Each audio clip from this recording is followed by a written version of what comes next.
What are we going to do as a church? Our souls need to wake up. We need to respond to the gospel of Jesus. He said, go into the world. We don't want to deal with reality, Christian. We don't even want to deal with reality, even though we've been saved from this place. I'm calling on you today in the name of Jesus to rise up to the call of God. Christ is coming back soon. If I start telling people about hell, I might just scare them off. Where are you going to scare them off to? Hell number 2? People stop and think about it. If hell really exists, and it does, I didn't say that Jesus did, then don't you think people need to know about it? Can't you at least give them a fighting chance? Or are you just going to sit there and let them burn? Hey, this is Chris from Don't Let Them Burn. I'm waiting on my partner Rory to join me. Just want to tell you guys how to find us. You can find us on Facebook. You can find us on YouTube and other media outlets. Sorry for the delay. I'm getting a ton of messages right now. But tonight we're going to talk about Pokemon Go. So I just want to start off in a word of prayer. Just say, Heavenly Father, as we come before your throne in the name of your Son, Jesus Christ, we just want to ask you to open the minds of the listeners and that they will get the message that we are putting out tonight, Lord God. Open their minds and ears, Lord God, so that they'll be blessed and be able to tell other people about this thing we call Pokemon and what comes with it, Lord God. In your name, Jesus, I pray. Amen. All right, so tonight we're going to be talking about the Pokemon deception. And this craze has been around for a long time. And, you know, it's just starting to resurge. It didn't really go far away. It's been there. But now that we have this thing called augmented reality, we see that it's coming back into the fray. And so I just want to start off by talking about the creator of the game. And his name is, sorry, give me a second here, Satoshi Tajiri. And he created this game back in the 90s. It took him 6 years to basically develop it. So he works 24-hour shifts, literally, and then he sleeps for 12 hours. And so he puts a lot of his time. He's a recluse. He likes to stay out of the limelight. Doesn't like too much attention. But he developed the game based on his love for collecting bugs. Okay? And this is one of the things that many people don't know about the game. Oh, there's my brother right there. How you doing? Good. How are you? Doing great. So I'd open up in a word of prayer, and I was just telling the people about the creator of this game. So here I'm on the Time Magazine Asia, and you can find this article in more than one place. You can actually find it on the actual TimeMagazine.com. So as I was explaining, he started out because of his love of collecting bugs, and in that area, you know, he wasn't seen as a normal person, but you know, that's where the game, the starting point of that. And he owned a magazine company. In fact, his father wanted to give him a job at a construction company, but he turned that down. He didn't have enough credit to basically go to college.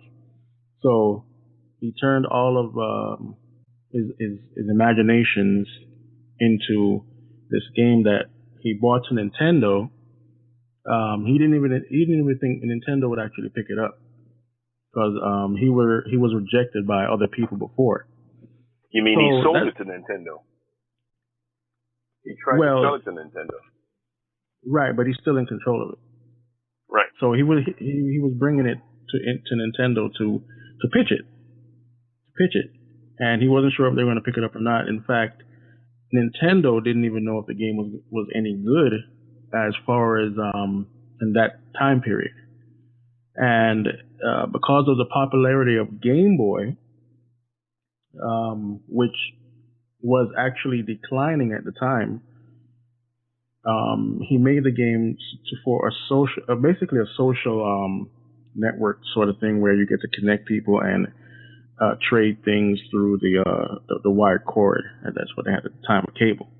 So it's about making friends and collecting different things. You know, I'm going to quote from the article here. It says, "Did you get the idea for Pokemon from these insects?" He said, "Yes, places to catch insects are rare because of urbanization. Kids play inside their homes now, and a lot had forgotten about catching insects. So when I was making games, something clicked and I decided to make a game with that concept.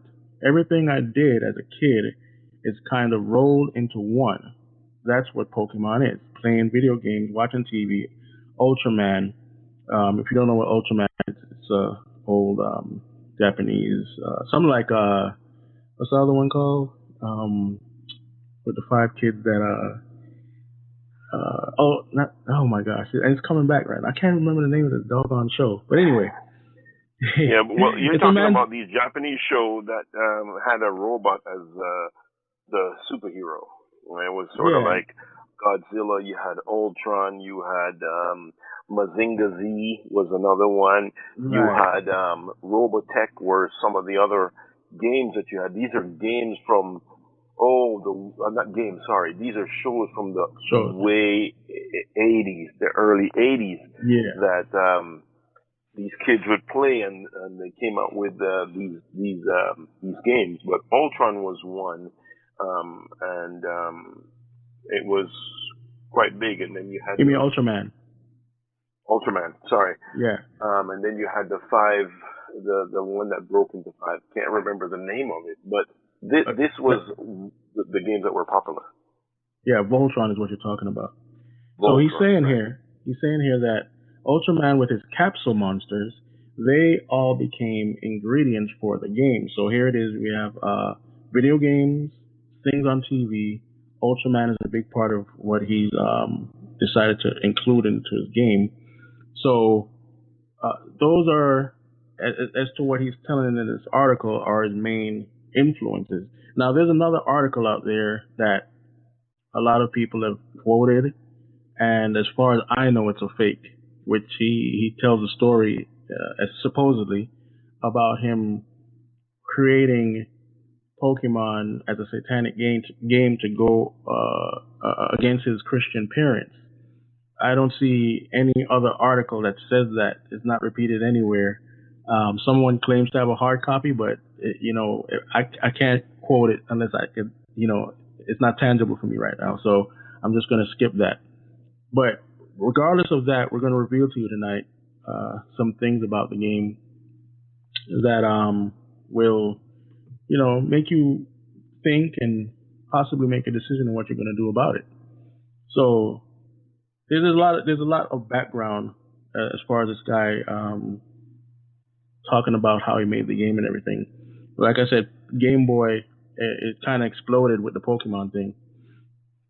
And he said here in the article, it says, why did Game Boy seem right for Pokemon? He said the communication aspect of Game Boy, it was a profound image to me. It had communication cables. In Tetris, his first game, the cable transmitted information about moving blocks. That cable really got me interested. I thought of actual living organisms moving back and forth across the cable. So that's an interesting statement right there. Anything you want to say right now, Rory, before I go on? Well,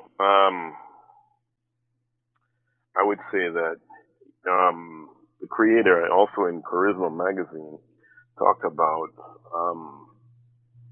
the influences, like his early childhood influences. And one of the things I would like to say here is that the importance of parents having, I wouldn't say so, but having an influence on the child and directing the child, because we can see that the mind is moldable.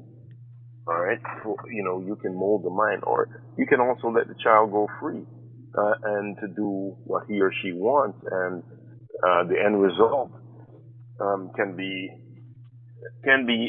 good in a sense. Financially, I think it's great. However, the impact that it's having on children today or on society today is what we're going to be talking about briefly tonight, and that's what we're going to be sharing with everyone.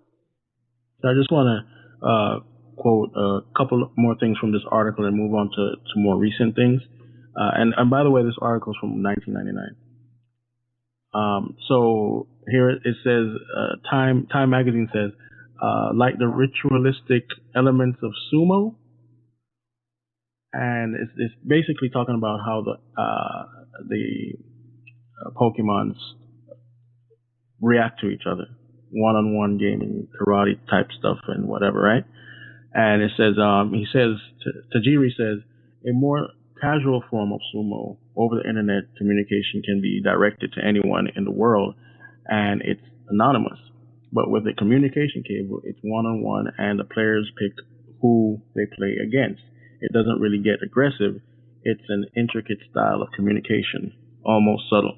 So there you see, you have a ritualistic concept from basically Eastern mysticism going into this game. And some people, if you don't know about the karate and the sumo and all these things, you have to really go back and really look at what influenced these sort of ideas. All martial arts go back to Hinduism, Buddhism, which formed from Hinduism, and we'll play some stuff to show you some of that stuff later. But just wanted to point that out real quick. And so it became a craze in the United States.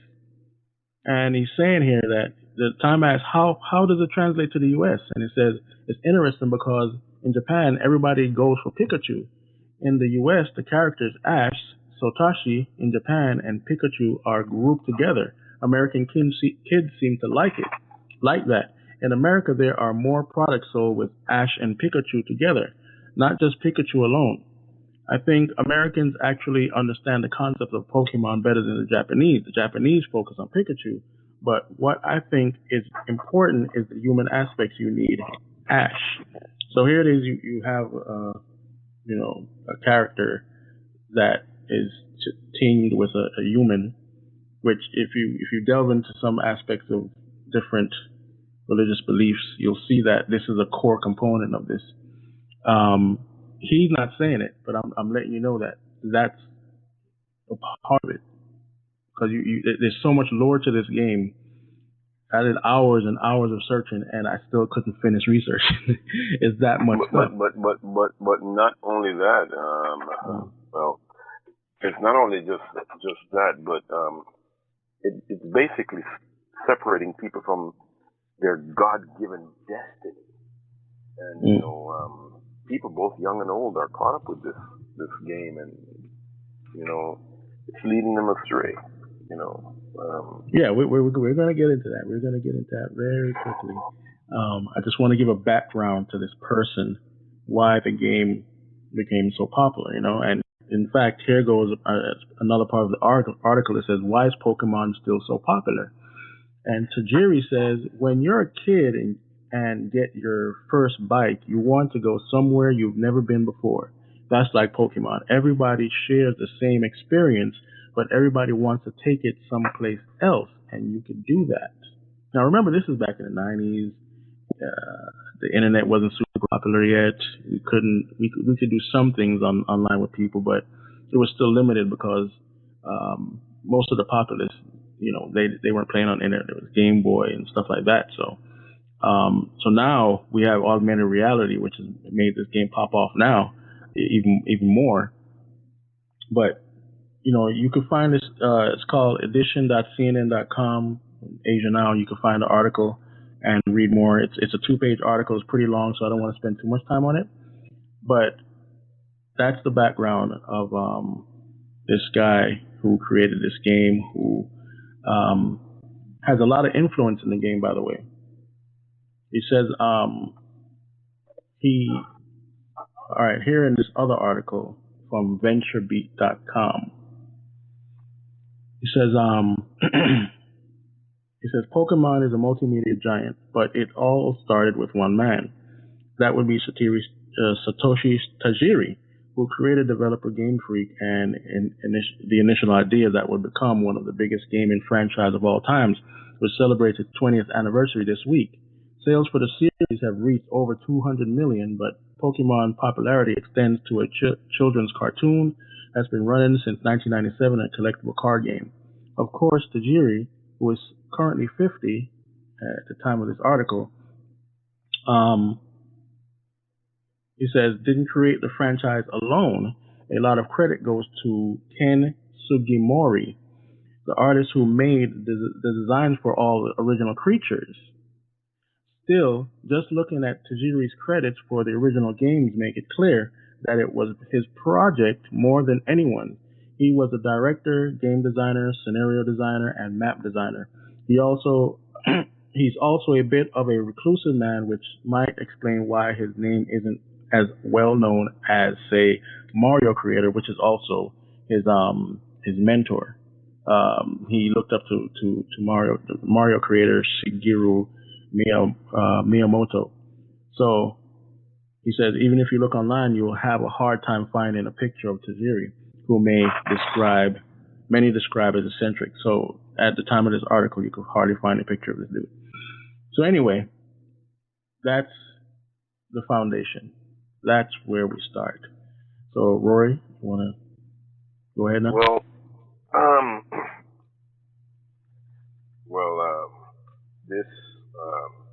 There's so much different information, like you said earlier, so many different things that are out there. And you said you went up and you searched, you were looking for, and I know we didn't talk about this before, you were looking for, what was it saying? What was it that you said, and you could not find anything that was associated to that article? Oh, it was supposedly a Time magazine article from 1999, which claims that he was building the game for Satanists, and quote unquote, and that he was doing it to go against his parents, who were Christians. I don't have any evidence for that. So I know the original article was from a gaming website that claimed that Time magazine did the interview, but I can't find any evidence of it. So, and I looked and looked. Okay, well, I'm not sure. This is Game 4, P4 Gaming. That's the website. That's the website. Okay, so P4 Gaming came up with it, and that's the one you're talking about. Conducted by Time about the continued success of Pokemon, and he said, and we'll talk about it. They claimed he said.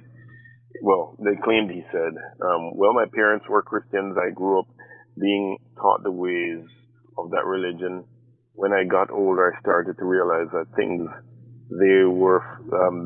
that they said were foolish, and I guess I rebelled a little. How did you rebel? I started to argue against my teachings. They tried to push me in various ways to try to get me under control, but it didn't work. This was when I was inspired by nature and started the basis of the Pokemon games. So this is what he said. And that's what they claim he said. Right, that's what they claim he said. And it started out of rebellion. But the only thing is we can't necessarily prove or disprove this. It was done by, this article was written by a man named Jack, and it doesn't say much more. That's it. Right. It doesn't say much more than that.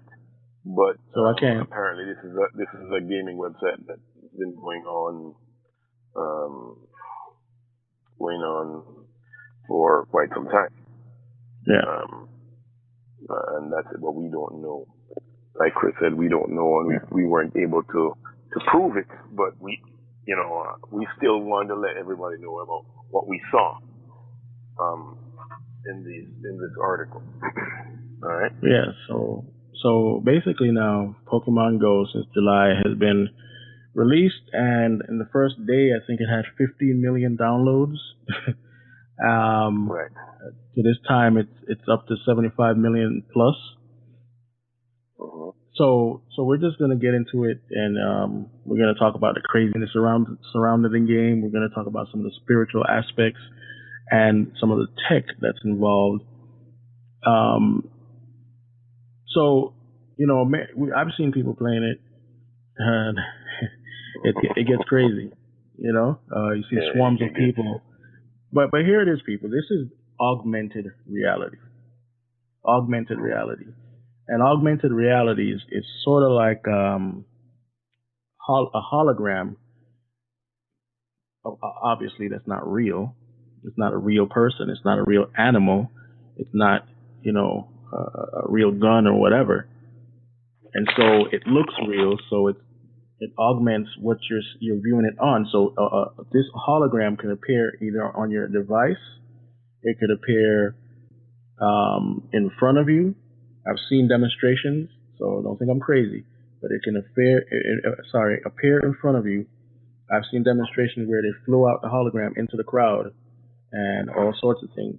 So almost like a 3D, but it's not done the same way a 3D is done. It's actually a little bit more, looks a lot more real.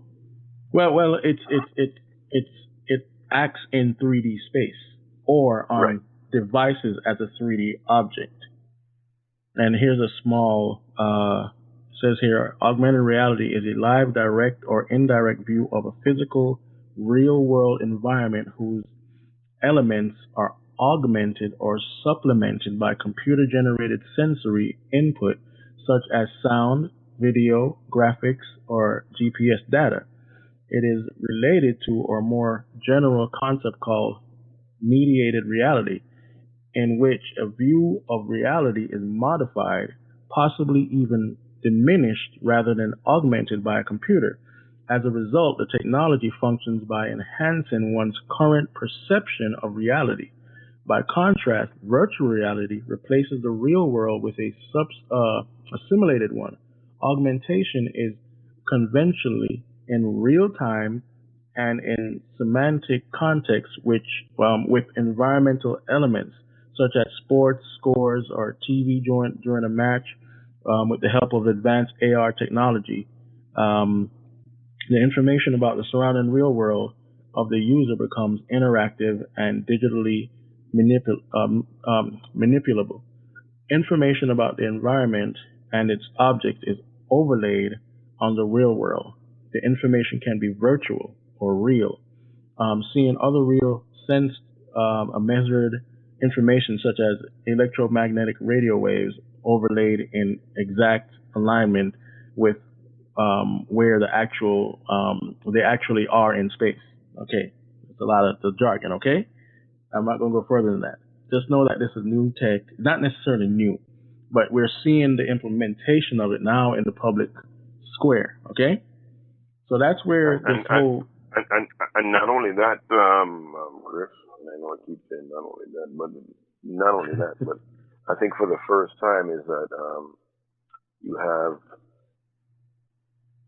the entire world that is able to play this game, and it is actually, for lack of a better term, mapping the entire terrain.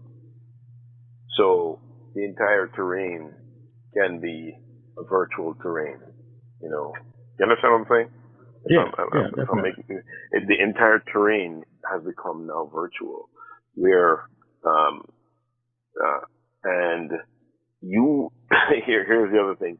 If there are places that the Google car couldn't go, definitely humans will go, and they will go to different places and just help those that need the terrain to be finished mapping it out on a 3D scale. On a 3D scale.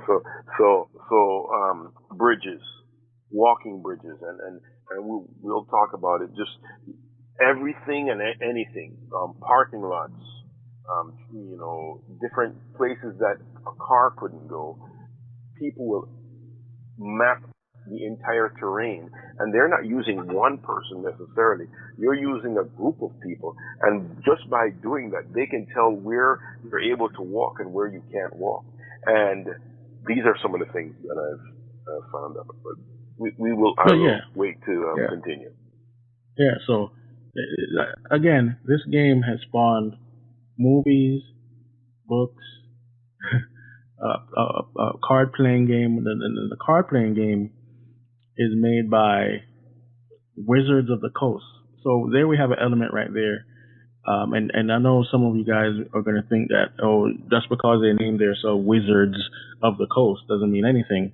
But they also publish Dungeons and Dragons, Magic the Gathering, and some popular role-playing games. Now, not all role-playing games constitute using magic, but a big majority of them do.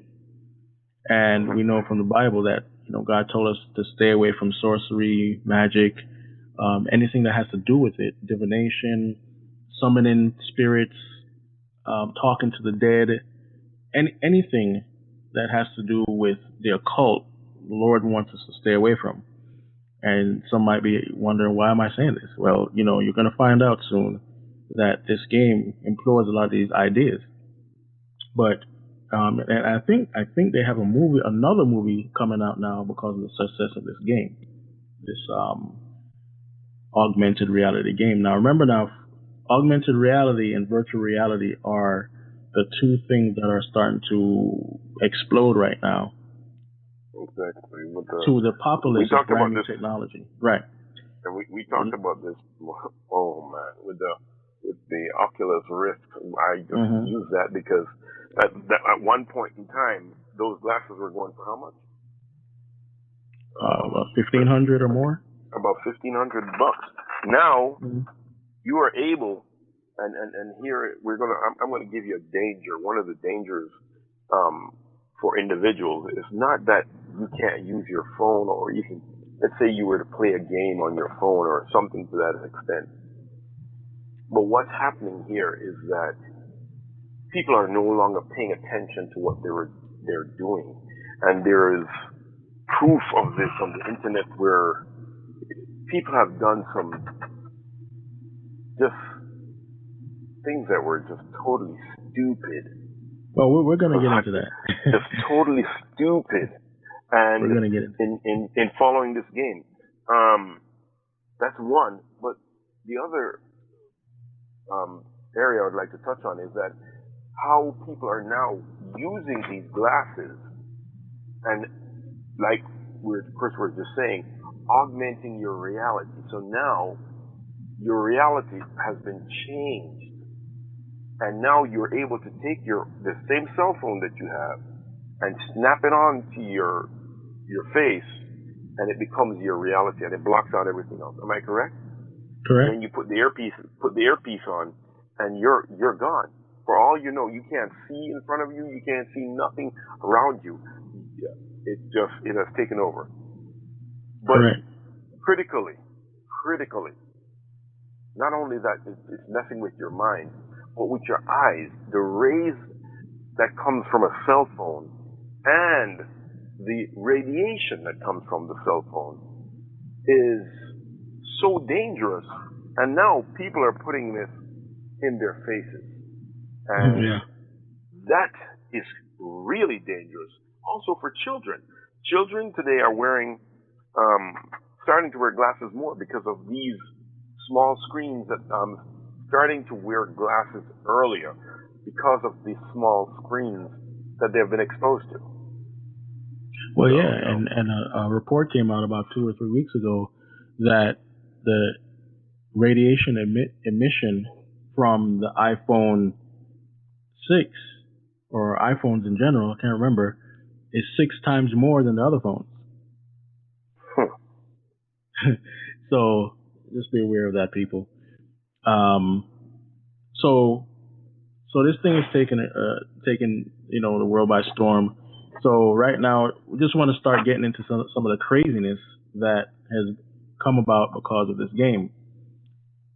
And so one of the things that I saw today, which really had me like scratching my head, was a guy was playing Pokemon Go in a subway station. I saw the actual video.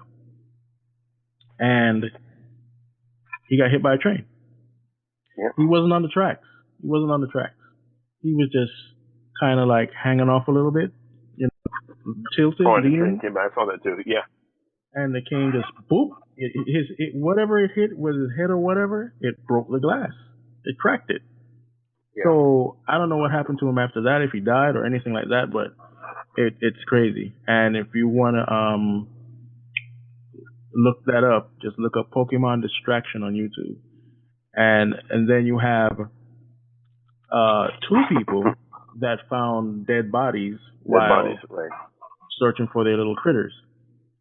You have people that have set up people for murder, robbery, and you have even had people. And we're going to get into some of these stories a little bit deeper, but you're going to see we see that some people went out on somebody's property at night, and I think it was in Missouri. I think and two guys. Two guys. Yeah. And in fact, one of the guys was a YouTube channel or a YouTube host or whatever, and they shot after them. We're not sure who was warning shots or. The gentleman asked him. "What are you guys doing here?" Yeah. These are. We're not talking about little kids. We're talking about grown men that can drive a car. Yeah. They answered back, "We're looking for Pokemon." Yeah. Exactly. They were looking, and he said, "You better get off my property." And he shot after him. And these gentlemen were out there in the dark recording it. Yeah. And you know, so there's debates about if Pokemon was made for little kids in mind.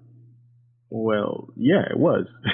And Mr. Shigeru tells you that. In fact, Ash is his. That's him in the virtual world. It's Shigeru, the guy that created the game. Ash is him, and the other guy is his mentor, the creator of Mario Brothers.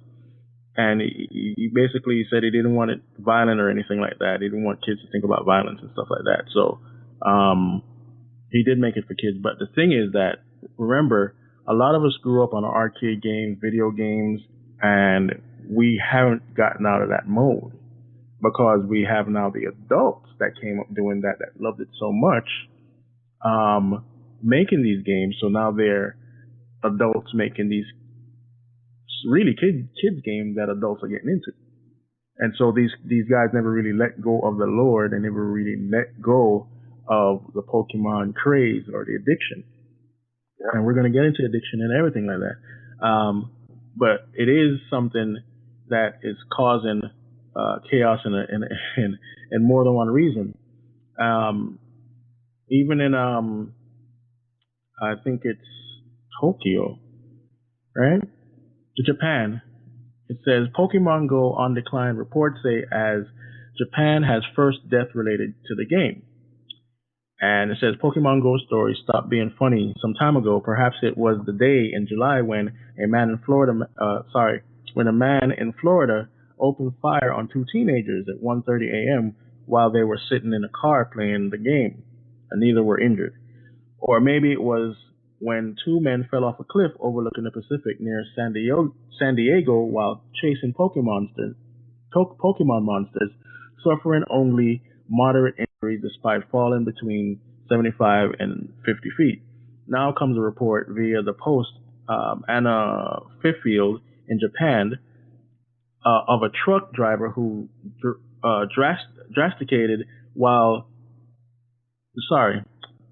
who was distracted while playing Pokemon Go, crashed into two pedestrians, and a 72-year-old and a 60-year-old, killing the first and severely injuring the second on Tuesday, as Fifield reported. It says here, Kishi Gu, a 39-year-old farmer, who was playing the game while driving a small truck in Tokushima Prefecture on the island of Shikoku. He he struck two women while they were crossing the road, killing 72-year-old Shakiko and breaking the hip of 60-year-old Kayeko. Go told Tokushima police that he had been playing the game while driving. The Kyoto news agency reported. The quote says, "I was playing Pokemon Go while driving, so I didn't really see what was in front of me." The public broadcaster NHK quoted the driver as telling police when he was arrested. And then you have another guy that was in Michigan or something. I can't remember. Wow. He ran into a cop car.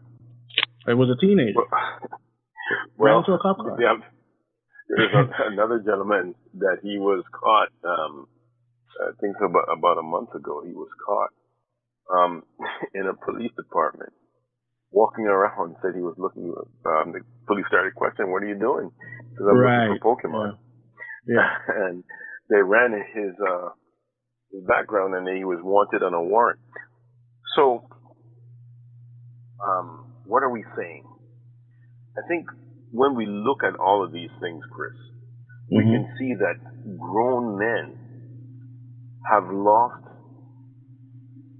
their way, so to speak. They are not paying attention. In other words, we have finally reached the zombie stage, basically, you could say.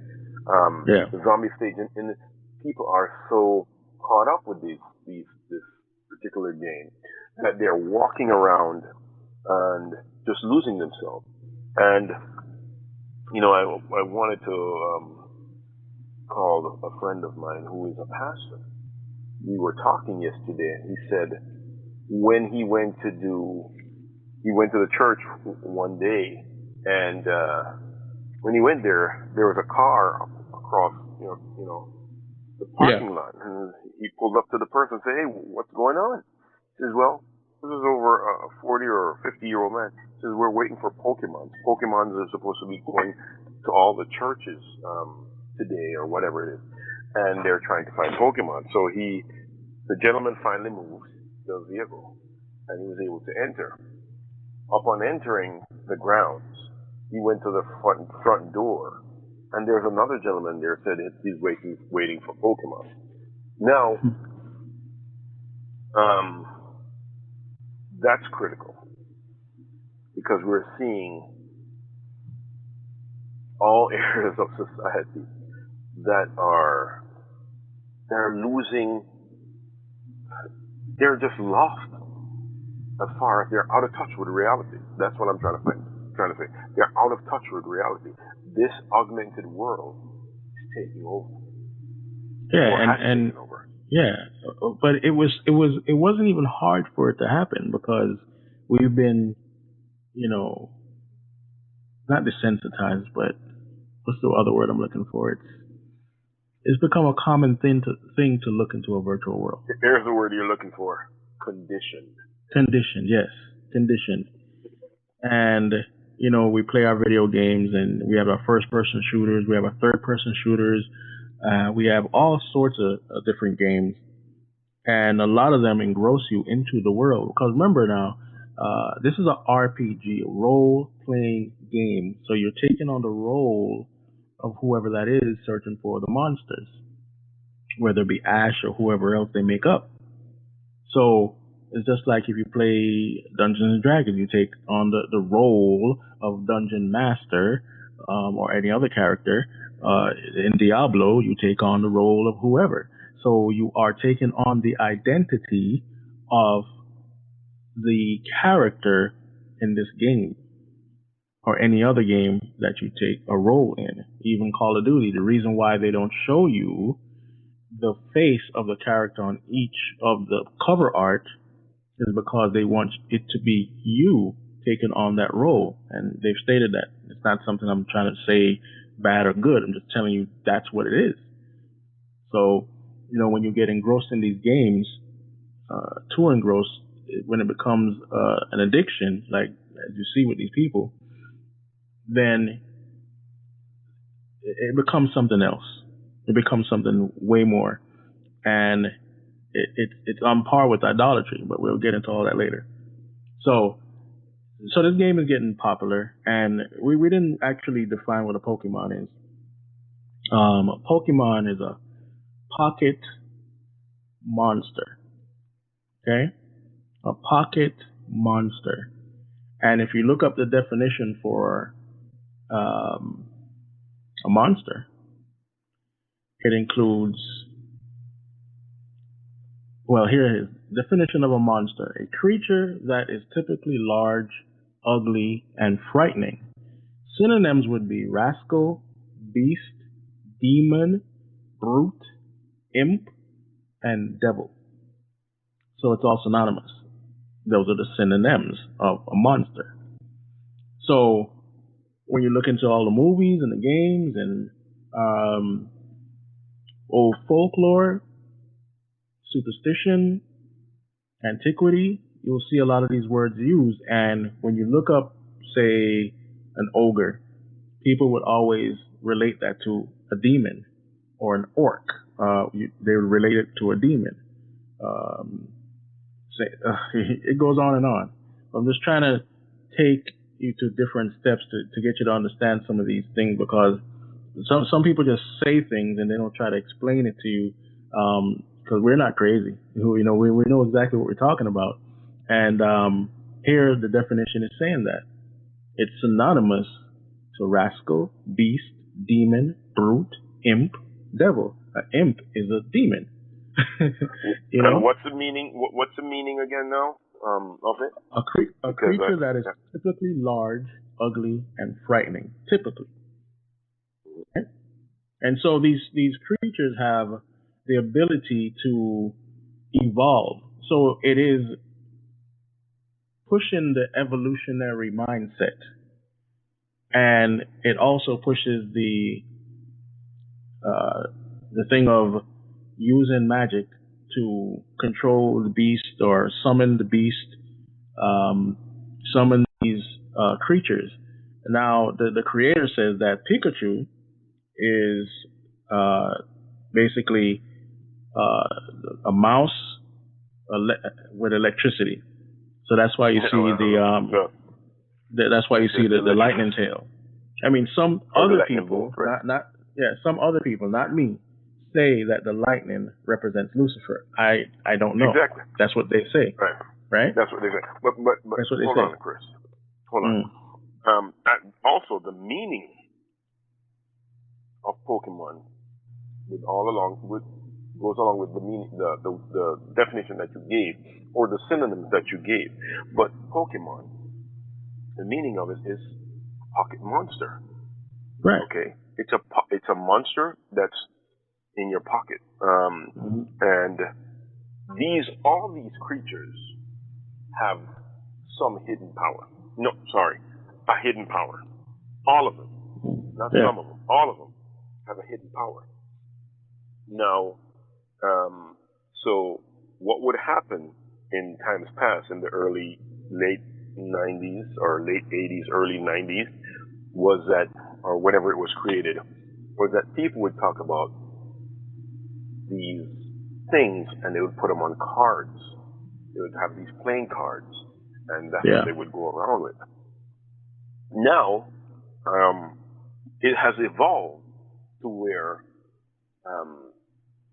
we have a game now. On top of that,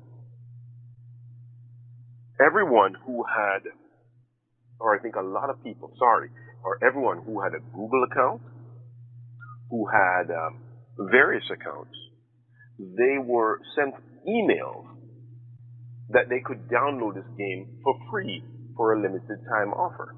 I don't know if you knew that, Chris. Yeah, it was a scam. Right. It was a scam.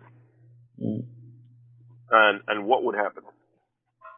Let's talk about they take over their information. They take their information. Exactly. Yeah. Exactly. So a lot of people also fell for that. But when you actually download, or you go to download this game, you should read some of the fine prints that it has with this game and what comes with the game. You see, whenever you go to download or you download or get some information, it comes with cookies. It comes with what's known as a cookie, where it's. Could you explain the cookie for me, my dear brother? Oh, well, a cookie helps to track you. It's a file that's basically downloaded to your computer, and it tracks what you're doing. It helps websites. It's not all evil. It's just it helps websites to determine where you're from, what you're going to do, the pages that you looked at, even though they can see that anyway. But it helps to track things for them. And so the nefarious sites, they could use the cookies to collect other information that you don't even want them to collect. To collect data on you. And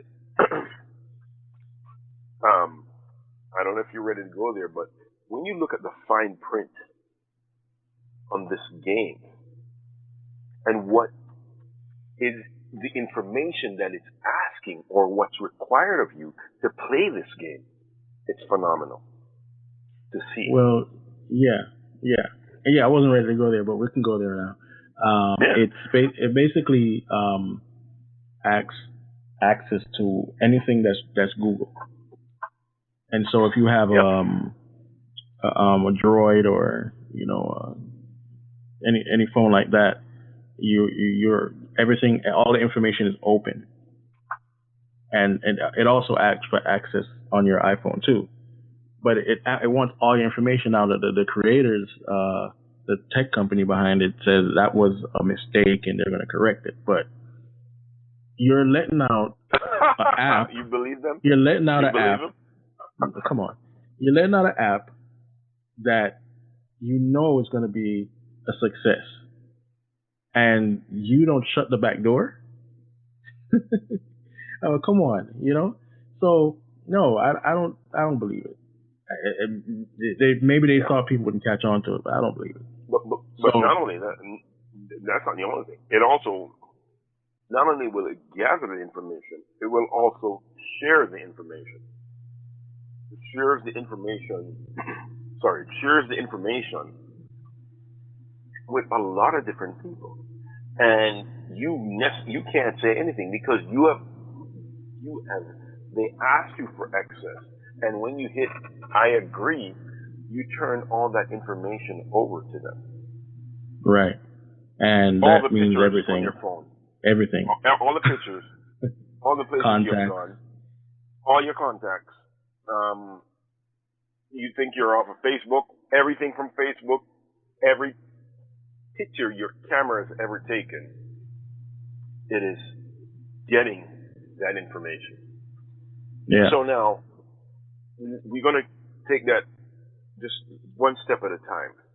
So you not only are you walking around looking for these things, but if you use your phone, you take a picture of that location is now tied to that GPS footprint where you were. That picture of that location, it has all of that information. That information has been accessed. Mm-hmm. It has been gone through your back door. And this is the critical information that people don't have. Yeah. But, also, Rory, since we're getting into the tech part, which I wanted to get in later, but we're going to split the tech part into two parts because we got to get into the spiritual aspects. We got an hour and 10 minutes left. So, come on, man, let's do it. Let's just go. Let's do it. One thing is that to operate this sort of thing, you have to have a massive computer system, and exactly. I'm hearing things about it being connected to D-Wave. If you don't know what D-Wave is one of the best supercomputers in the world, and they've just come out with their new one, which I can't remember the numbers, but it's extremely powerful, extremely so powerful that if they wanted to use just that computer alone to track everybody on the planet, it could do it. That's how powerful this thing is. And that's how much memory it has. Right. Yeah, exactly. Not only can it track you, but it can keep all the data on everyone on the face of the earth. Yeah. and it's also connected to CERN. And I forgot which way. I'm telling you, this the information was so thick I could not look up everything, and I started this research last week. So there's more going on here, and the game was made by I think Niantic Labs, who was created under Google, and the guy Smith that was part of Google left and made Alphabet Inc. And so this whole thing goes, it has ties to Google, put it like that. And so when NASA and Google unveil their new quantum computer, you have to think about things like this. But most people aren't thinking about none of this, any of it, because it's not in their train of thought. It's not in their. They're not even quantum what? They don't care, And so that's just some of the things. But we're going to play clips from people that are going to explain some things to you about the research behind this, the addiction and everything. But we want to go back to before you do that. Before you do that, my dear brother, I just want to sort of bring everybody back to the ground zero. I want to bring them back to our anchor. Our anchor is Jesus Christ. Right. And why are we telling you about this? What's the critical issue here? The issue that we're seeing before us is that this game is not just a game. This game is a virtual idol. It's a virtual idol. And it's not the only one. Exactly. There are others.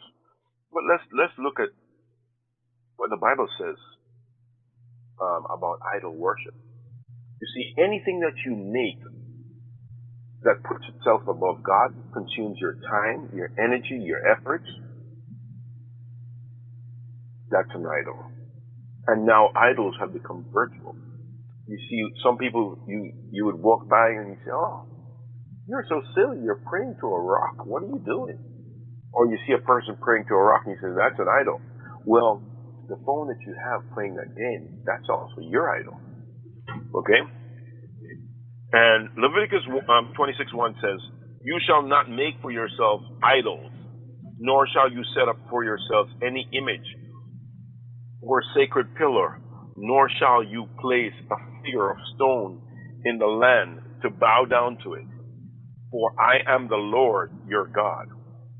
In other words, God is saying to us, nothing should take the place of worshiping Him. If you have something in that place, that has become your idol. And I have more verses to share with you as we go along. Go ahead, Chris. All right. So, very good verses, and we just want to keep it grounded, and we're not going to tell you anything that's far off anything.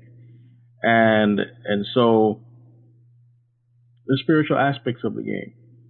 A lot of people say it's satanic, and that all depends on your definition of Satanism or satanic. Satanic could mean I just worship Lucifer, or I just believe in myself, or I just follow, do what thou wilt. That could be satanic. A small definition of it. But wait. Also an idol too. Yeah. But I'm just saying that some people, they just put that in a little box like that, right? So they don't think that Eastern mysticism is satanic, or this or that is satanic. Remember that Satan is the father of lies. So if Jesus Christ is the only way, the only truth, and the only life there is, if he is God, as he said he was, then everything outside of that, including Islam, Buddhism, Hinduism, Shintoism, schisms, they are satanic. So don't just look at the devil worshiper. Don't just look at the voodoo doctor. All of that is satanic. So this game implements different satanic ideas, and we're going to get into that in a second. And we're going to show you some incredible things that you might not even thought were in the game. So anyway, this is an article from 2007.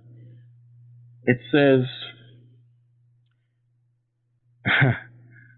there are 4 basic types of cards, and this is talking about the card, not the game, the card game, not the video game. It says basic Pokemon card was to pick creatures that fight for you against other people's Pokemons. Basically, you're a trainer going against other trainers, making these beasts more powerful. So, say evolution cards to pick Pokemon that are able to evolve into more powerful creatures.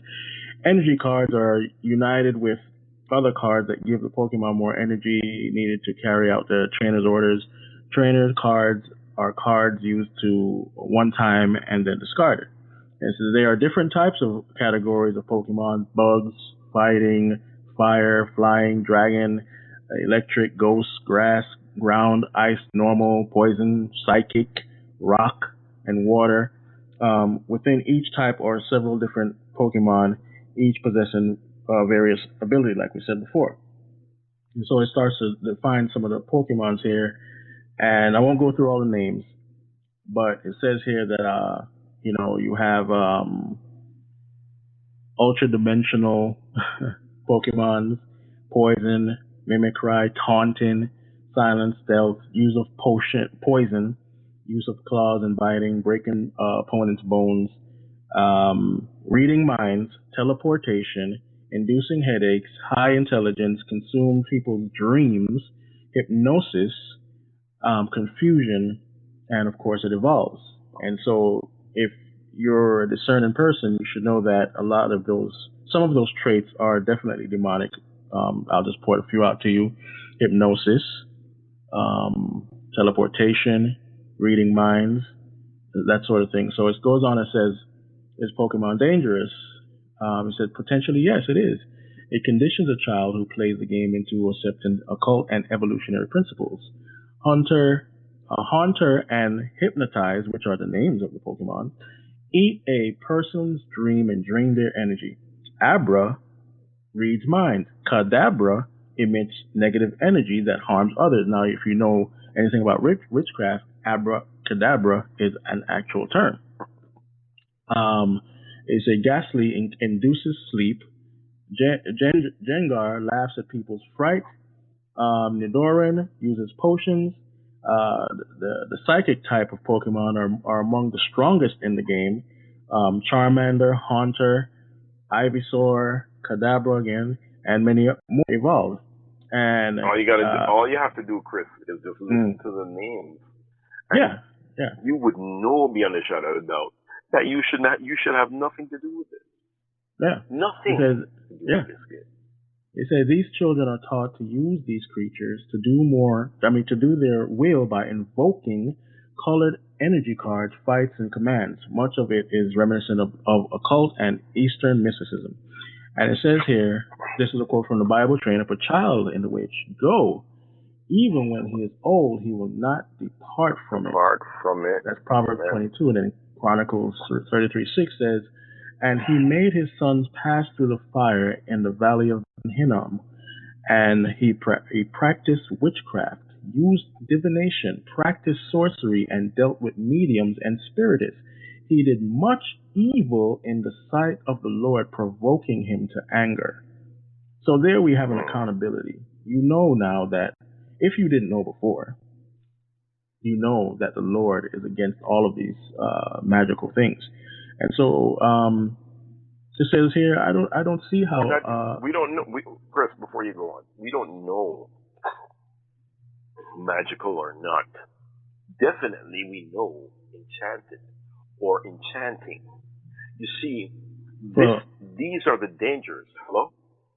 Are you there? No, I was gonna say, I was just gonna say that enchantment is magic. So right. Right. These are the dangers. But what it's actually doing to the child, it's exposing this to the child, and it's actually teaching the child in a subconscious way of what to do. So now the child, not knowing, will say, "Oh, let me call on, I wish I had this, so I could do that, or I could tell my Pokemon to do that." Right. That person. You see, and these are the things that that is happening. It's training the child. Before we move on, Chris, and I know you're talking something, but I want to just share something that I learned just recently, and what it said, and this is from the Bible. And you see, we have to really be careful about the things that we do and the things that we say around our children.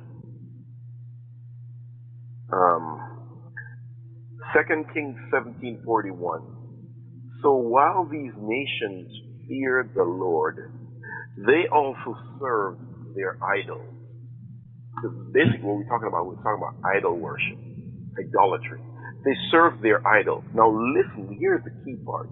They served their idols, their children likewise, and their grandchildren, as their fathers did, they do to this day.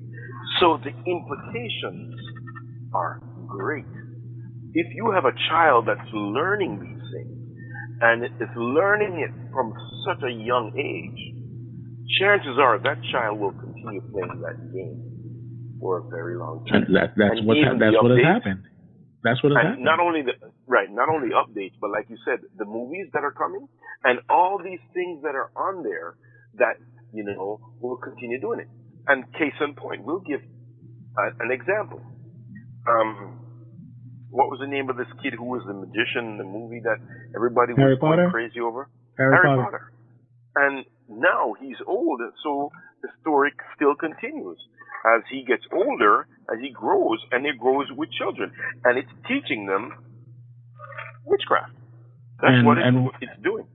And it's documented that a lot of kids that went into that also went into witch covens, because of Harry Potter. They admitted it. So there's nothing really to prove there. How people have to do is look for it. The author of Harry Potter is a witch. Yeah. But let's keep going. We got a lot of ground to cover. All right, let's go. All right, so more information on Pokemon here. It says, the Pokemon Rules website says, carry your Pokemon with you and you're ready for anything. You've got the power in your hands, so use it. Then it says, one observer of children playing the game said the children would afterwards mimic the game by summoning the Pokemon to attack others. This is occultic. Pokemon are summoned to do battle and to protect. This is equivalent to sorcery. Exactly. It says also earth, wind, fire, water are frequent elemental themes found in the pagan religions, witchcraft and Wicca, and are used heavily in Pokemon. So it says here the spiritual side of the world is real. There are spiritual elements and demonic forces at work whose purpose is to lead astray and destroy. And this is from Ephesians 6:12.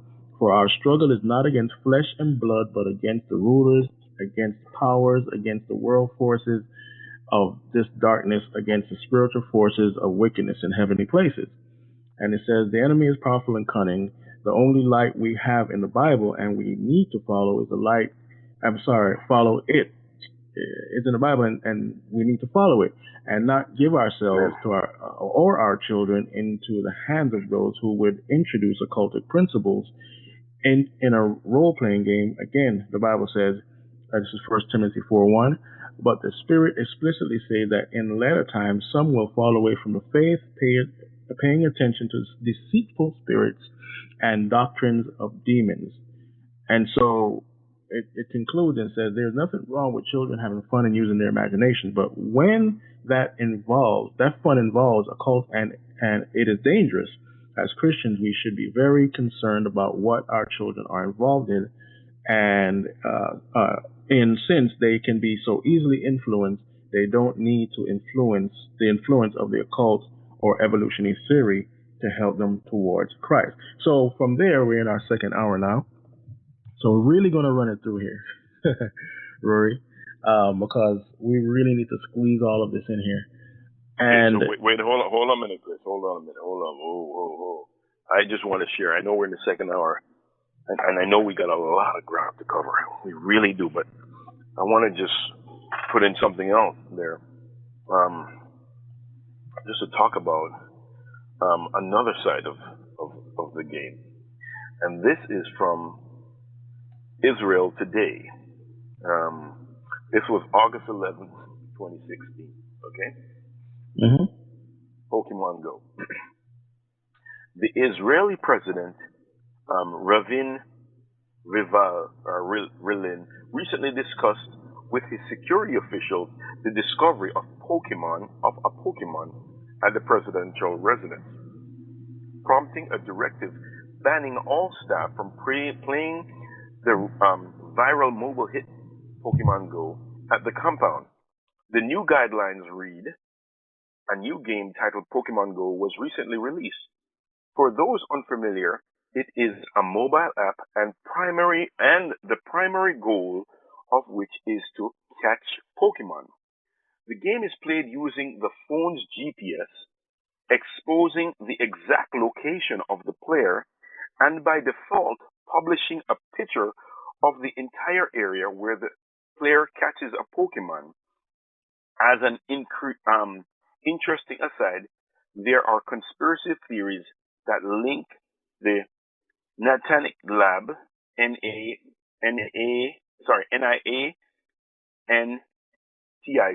Lab of the maker Pokemon Go with the CIA, meaning the app's true aim could be gathering information for American intelligence. You never know.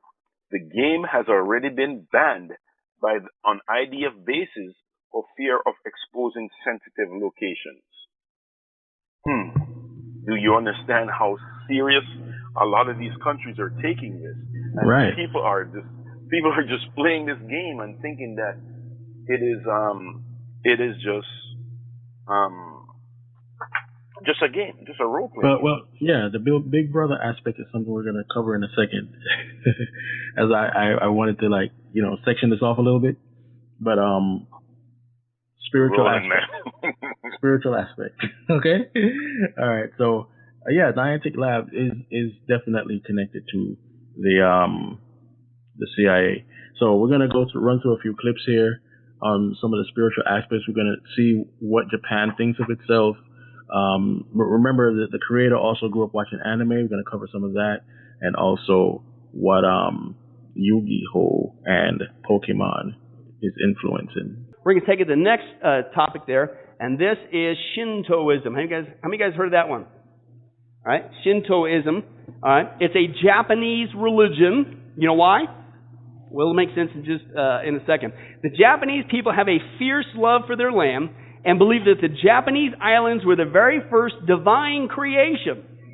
And Shintoism teaches that no other land other than Japan is divine, making Japan unique in the world. And I love this quote, not so surprisingly, Shintoism is not popular outside of Japan. Now, this is what I found very interesting. Listen to this.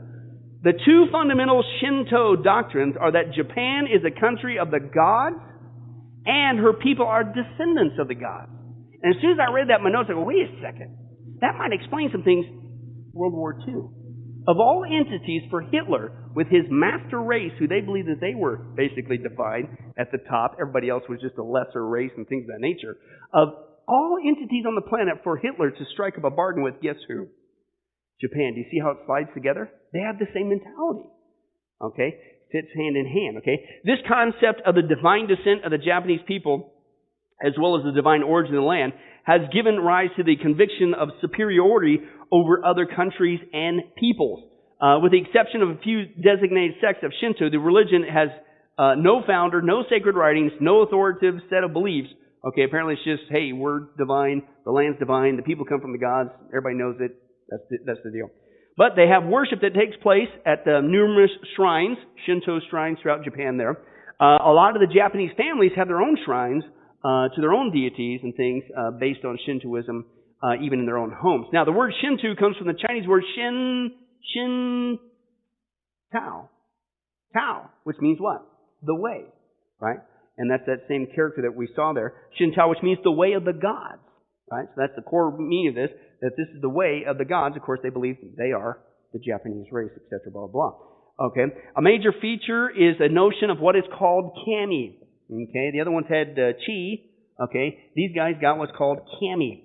Okay. And kami is basically the concept of a sacred power in both animate and inanimate objects, right? That pew, they would say, has kami in it and could come to life. A tree has kami and can come to life, right? And things of that nature. Animals can have kami in it, not just people, right? But all these other things. Inanimate objects can have that. Now, who does that sound like? We might get into this in New Age again with the shamanism, American Indianism. Boy, are we getting led down a path and spiritualism in that, right? That the wolf, the spirit of the wolf and the spirit of the bear and all this, and they talked to me and they became, that was my ancestor and blah, blah, and the tree, right? And Pocahontas, remember that cartoon from Disney? I don't think I've ever seen it thing, but the premise of it is I think it's on record to be the most historically inaccurate depiction of Pocahontas, okay? Who, by the way, became a Christian, okay? And she renounced all this stuff, but what does that cartoon make it sound like? That, oh, this is great, and she sang and ran with the beavers or something, I don't know. But the spirits behind the trees and all that stuff, right? It's the same kind of thing that's going on there. We'll get into that, Lord willing, with New Age. But that's what they have. They believe that this kami is in everything, okay? The Shinto is a powerful sense of the presence of gods and spirits in nature. They're too numerous to be grouped into a hierarchy of the different gods. But the sun goddess Amaterasu, not to be confused with that dessert, you know what I'm talking about, is highly revered, and her grand temple is located 200 miles southwest of Tokyo. Now, the religion of Shinto is obviously incompatible with guess who? Christianity. Now, we still got a long ways to go in our world religions, cults, and the occult study. But remember, I don't know if you guys recall, at the very beginning I says, wait till we get done with this. And you think it's ridiculous now? But when we get done with this study, how ridiculous it is for people to make this statement. All religions basically teach the same thing. And I just hit this point in my notes. I'm going, are you kidding me? All right, so that's basically Shintoism. Okay, so bear in mind that this game has aspects of this in it too. So now you're starting to get some grounding. All right, and again, it has a lot of things in it, and it was so much, so much. But now you see that most of these things are animals. Remember, I told you that a lot of these Eastern mysticism goes back to Hinduism. With Hinduism, they worship animals too. So you see that these evolving things become godlike. So I'm just showing you from that explanation you just heard that this is in the game. Rory, anything to say before I go to the next clip? Nope, not at all. Continue. All right, so now we're going to hear a clip about the actual game, and then we're going to go on to another clip. So here we go. Now, video games. Two of the biggest video games that they got going on that, believe it or not, is pushing this, okay, is this one. The first one is Pokemon. Pokemon, which stands for Pocket Monsters. Okay. The other one, this one's for more little kids. Okay. The other one is the Yu-Gi-Oh. Okay. That's more for the teenagers. But listen to this. Pokemon, you might think, oh, Pokemon, that was cool back in the 90s and 2000s. Nobody plays that anymore. Well, listen to this. Pokemon is the second most successful and lucrative video game business franchise in the world. Huge thing. It's only second to Nintendo's Mario franchise. Okay. Big, massive deal. Pokemon and Yu-Gi-Oh! Are the two most popular game franchises on the planet. Okay? And they both have involvement with combat with monsters and elements of competition and heavy doses of magic. Okay? Pokemon, again, is short for Pocket Monster, and it describes these creatures in the game that you use to play in the game. In the Pokemon world, there's monsters are various types of animals, spirit animals and things, Shintoism. Okay, the players must find these animals. You got to capture these animals. You got to train these animals, and then you pit them against other people. That's kind of the premise in the game. And but anyway, but it also they have magical abilities as well. Here comes the kami, right? Based on spiritual concepts, particularly those of the Eastern faith, some which are drawn from Buddhist and Shinto traditions. So again, is this neutral? No, it's indoctrinating people into this mindset as well. Now, concepts such as, right? How many guys would knowingly let your kid get indoctrinated into this? Because this is what they promote. psychic ability, demonic possession, chanting, summoning up demons, communing with demons, amongst other things. That's what's going on in these games that most people have, and it's the second most popular game on the planet. Pokemon. Can you believe that? How many kids are being indoctrinated in this? And most people have no clue. Why are my kids so messed up? Why are they getting so blah, blah, blah? What are you putting in the brain? What are you letting them put in the brain? Okay? Unlike Pokemon, which is targeted to a young audience, Yu-Gi-Oh! Is more towards teenagers, and it's got centered more on the storyline of the Japanese comics, the manga. Okay? And some of the themes and characters are a much more mature, right, than the Pokemon. Pokemon is basically the entry level, and the other one is more to, let's go advance now and get even darker. Okay, is what's going on. And basically, like in this Yu-Gi-Oh!, the central character of the series is literally possessed by a spirit who takes control of him when he is threatened. And the spirit also drives him to participate in games of chance. A lot of gambling going on in this stuff. You might think, well, that's not a big deal. That doesn't influence anybody. Actually, some of the articles I read is this has produced a lot of kids growing up, and they literally have a serious addiction to gambling because that's one of the things that these games promote. So it does affect behavior as well. The card game also draws heavily on dark concepts such as negotiating with spirits, summoning the spirits, etc. And not only is the magic more occult-like, but the monsters of Yu-Gi-Oh! Are more noticeably monstrous than those in Pokemon. And basically, Pokemon, they believe, and Yu-Gi-Oh! Are, you start off soft, if you will, with Pokemon, just to kind of get them indoctrinated in it, okay, into magic and evolution and Eastern spiritualism and the occult, and then Yu-Gi-Oh! Takes an even serious connotation as well. And there's definitely some disturbing aspects of the games. The possessed character of Yu-Gi-Oh!, for example, portrays something real, the demonic, and it just shows it, okay, but it portrays it as something good. Okay, is another problem with that as well. So many different facets, many different ways. You say, I will never become a Shintoist. Are you kidding me? I have nothing against the Japanese people, but I'm not going to worship Japan or the Japanese people. I'm not going to be a Shintoist. But really? Do you watch anime? Do you read the comic books? Are you into that kind of art form? Right? Do you play the video games? Because there's many different ways to reach the culture with your belief system, and these guys are being pretty slick about it. Okay? And it's reaching the whole planet. All right. So I think that explained a lot, if not enough, as far as the spiritual aspects of the game. Of course, it's not everything, but it should let you know what's being promoted in these games, and there's a religious aspect no matter what. I mean, remember now, we have the original creator. We don't know what he believes. And then we have his partner that created the monsters, named them, stuff like that. We don't know what he believes. And they come out of this land. Well, we do based off of what they're creating, yes. But what I'm saying, I haven't seen a statement from them. Yeah. By their fruits you shall know them. But you're not going to see a statement necessarily, because he's only doing what he has grown up and he's been exposed to, which is what's in the heart. Yeah, what's in the heart, you know? Yeah. And these are what we are exposing our children to if we allow them to play these games, which is, like we said, it's so bad. Right, and you'll get the detractors that say, oh, well, you know, you're just taking away their fun, or it's only a game, and all these other things. And, you know, it's not like we're the people out there that says, hey, look at the word Pokemon. If you just take off this and put a D there, it's Demon. We're not those type of people. We are the ones. I think we're pretty grounded, Rory. Exactly. I think we're pretty grounded. And, you know, this thing goes a long way. And we're going to play a couple more clips for you to show you this is not just from one preacher or, you know, this or that. It's just bias. This is truth. You go and research it for yourself. And don't look up bias article. Look all around. You'll see.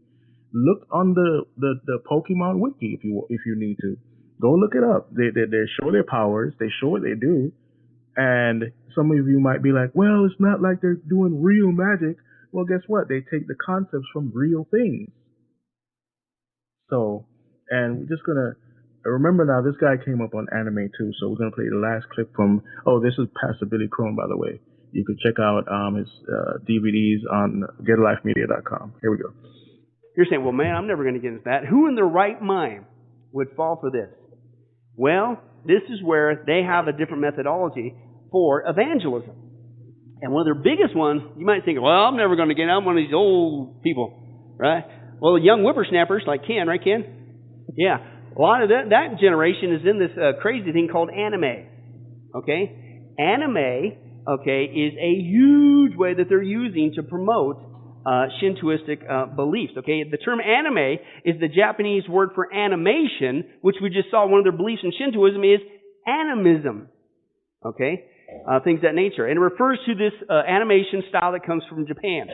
And they also have their counterpart, not only with anime, one thing that they promote it is not just with the anime animation, but another thing that's called manga or manja, however you pronounce that, and that basically is their comic books. Okay? Are comic books a big influence on people today? Yes, they are. Man, that would be fun to delve into that, but that's a big issue there. But that's what they call the anime, the manga. Okay, so between those two things, and as we're going to see in a second, video games, okay, man, this is a huge, huge outreach for Shintoism. Okay, beliefs as well. And some Buddhism too. Okay, but let's take a look at that. Again, according to Shintoism, the Japanese people are the direct descendants of many gods and spirits, the kami, okay, living throughout the islands. Now, the themes of Shintoism are common in this anime and manga, and they thrive in these fantasy adventures that they come up with in the spirit world that intermingles with humanity. Some work out pretty good, some don't. Some are pleasant, some are unpleasant. Okay? And if you look at the anime, okay, look at what they're doing. Okay? They are also employing elements of the occult, tarot cards, incantations, and a whole bunch more. Right? So it's not just like Bugs Bunny, some neutral thing. Okay? There's a spiritual belief that's being pushed through this as well. Correct. So there we have it. We have Yu-Gi-Oh!, we have Pokemon, we have anime, manga, and Shintoism. And I didn't play the whole clip from the anime portion. There's another portion of anime that's more X-rated, hentai. And so you have all of this, and the spiritual beliefs are pouring out through it. So we have this game that everybody's addicted to, and it's been around since the 90s, and now we're in 2017, and it's making its resurgence, more popularity now. And so you're saying, okay, well, this guy says this and this guy says that, and how does he really know? Or you're just blowing it out of proportion. Blowing it out of proportion. You're just playing it. Right. No. You're exposing yourself to something that is dangerous. Correct. And you might not see the manifestation with your child, but there are other people seeing manifestation. And I'm going to play a clip from this guy. He's now dead, but he was shown certain things from Pokemon, and he said certain things about it. But the thing is, this guy doesn't know English, doesn't speak it, but he was a witch doctor in the Amazon. His name was Chief Shoefoot, and he became a born-again Christian. And his story is amazing. If you check it out and look it up anywhere, you can find the story. His walk with Christ was amazing. But I'm going to play this clip and listen to what he said about this game. This video game pops up and everybody forgets about life, and they just go out and they're walking around with friends and chasing these monsters around from their smartphone cameras, and it's like it almost looks like a society of zombies. Oh, man. But it's not just millennials. Let me establish that it's not just millennials. No, it's your grandma. But it's these games, these pocket games, and you're like, what is going on? What is up with our generation? I mean, this in and of itself, it just shows me it's like we're really addicted to these smart devices. Yeah. You know what? I've seen this. I mean, I was wondering what was going on, and I was asking some young people what's going on. They said, it's this game you download, and I said, oh, weird. And I mean, I'm old enough where it's like, okay, enjoy yourself. I mean, go run around the woods, do what you want. I don't care. But then I heard it was a game about Pokemon. And I thought, wait a minute, let me talk to you about that. You know, I mean, you know, I don't know if you guys have ever known or talked to somebody who was a Satan worshiper or a demonic worshiping person, but I have. And there's a very interesting story that I like to share about what happened with a man. His nickname was Shoefoot. He was a shaman or a witch doctor in the jungle of South America, where he rose to the level of what they called child eater. And he had an encounter with the Pokemon characters, and he didn't speak English, and he doesn't speak English. And I think we need to share that with our listeners if we can. Yeah, here's a talk that you gave recently that shares that story. Many years ago, I'm going to read this to you. This is from Mike Dawson, who is a missionary in the jungles of South America. And there's a guy down there who just died. His name is Shoefoot. That's what we call him. And he worshiped Satan at one point. I'm going to read. These are words from Mike, not from me. As missionaries working with the Yanomamo, I'm constantly reminded that when it comes to spiritual matters, I'm not the expert. Shoefoot, I don't know how to pronounce that, was an ex-witch doctor. He accepted the gospel of Jesus Christ many years ago when my parents first started working with the tribe back in the early 50s. Although still a young man, when they arrived at the village, he was a witch doctor of considerable fame. He had already attained the highest level of, I can't pronounce that word, it's some kind of evil, or the English translation is child eater. So he achieved the status of child eater. Because he could attack other villages in the spirit world, stealing the souls of the child there and causing the child to die. These souls were given to the many cannibal spirits who were his accomplices in murder. The soul would then be eaten by these demon cannibal spirits. Although having attained the highest he could go by his own admission, he was being overwhelmed by the bondage he was under even before he heard about the saving power of the gospel. So once he clearly understood that Christ was the only way to be freed from the bondage, he accepted Christ's claim on his life, and his life has never been the same. One of the times I was reminded of how much more the expert he is in spiritual matters happened one day a couple years ago. We had been in the jungle many long weeks with no mail from home, and a plane landed bringing us a package. I was excited as I took it home. Look, on a package from Wakanda Free Church. I gave her the package. She opened it up. She was as excited as I was. Enclosed was a book. Now that in itself was a big enough disappointment because I wanted some real mail, like maybe a box of chocolates or something. But when I saw the cover, I was even more disappointed. It was a book on Pokemon cartoon characters. I'm an old school cartoon, Bugs Bunny, Roadrunner, and their friends, and really don't get into any of the new ones, especially the ones that look as ugly as these did. Then we noticed there was also a letter enclosed with the book, and we read it together. Dear Mike, it said, it seems our church is having a discussion about Pokemon. With the church divided about this toy, so they were sending this book of all Pokemon characters to me, asking me to have Shoefoot look at it and see what he thought about the characters. Well, that was more interesting than just having a book of ugly cartoons for the boys, but to be honest, this was pretty low priority for me. As a matter of fact, Kayla had been asking me for weeks to watch a videotape of these same cartoons that our son Stephen really liked. She claimed his attitude really changed after watching these cartoons. I told her I would really planned on watching it with him, but we were extremely busy in the jungle, and I hadn't had a chance yet. But to be honest, I did not place much importance on the book. But one day when I was talking with Shoefoot, Kayla remembered the book and ran upstairs and got it. She handed the book to me. Opening the book at random, showing him pictures, I asked, what do you think of this? He looked at it and said, oh, I know this one. He suddenly had my attention. He went on this, oh, this is a nasty little Jecula, demon. It is always underfoot, bites, scratches, screeches, and whatnot. I looked at the page, and on the list of attributes it said bites, scratches, and screeches, and claws. And I forgot what else. But it was as if Shoefoot was reading the page and he doesn't read or speak one word of English. I figured that first one could have been a lucky guess, so I flipped the page, another picture, and asked him about that one. And again, he told me exactly what its attributes were. He did this over and over.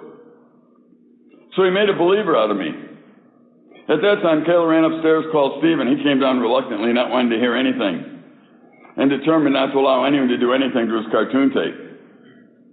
He frowned slowly, disappeared as he listened to Shoefoot describe the attributes of each cartoon that he knew. By the time he was finished, Stephen went upstairs, brought his tape down, and he and Kayla destroyed it.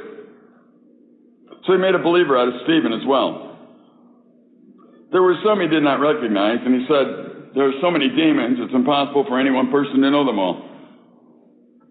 Then he added, tell the people from your churches,